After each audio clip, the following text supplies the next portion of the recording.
6টি শক্তিশালী দোয়া। এই দোয়াগুলো প্রতিটি ভালো এবং খারাপ সময়ে আপনার কাজে আসবে। 1. ভয় ও দুশ্চিন্তার জন্য দোয়া। হাসবুনাল্লাহু ওয়া নি'মাল ওয়াকিল। এটি হযরত ইব্রাহিম আলাইহিস সালামের দোয়া। যখন তাকে আগুনে নিক্ষেপ করা হচ্ছিল তখন তিনি এই দোয়া পড়েছিলেন। আল্লাহ তাকে রক্ষা করেছিলেন। 2. শক্তির জন্য দোয়া।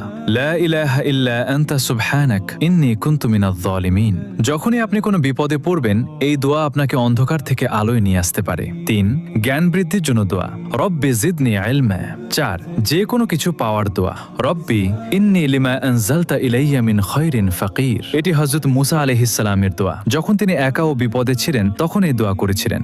আল্লাহ তার জন্য পথ খুলে দিয়েছিলেন। 5. বরকত ও রিজিকের জন্য দোয়া। আল্লাহুম্মা বারিক লানা। 6. মনের কষ্ট দূরের দোয়া। আল্লাহুম্মা ইন্নী আউযু বিকা মিনাল হাম্মি ওয়াল হাযান। এটি হযরত মুহাম্মদ সাল্লাল্লাহু আলাইহি ওয়াসাল্লামের দোয়া। তিনি কঠিন সময়ে এই দোয়া পড়তেন। এটি মনে প্রশান্তি এনে দেয়। সবাই কমেন্টে আলহামদুলিল্লাহ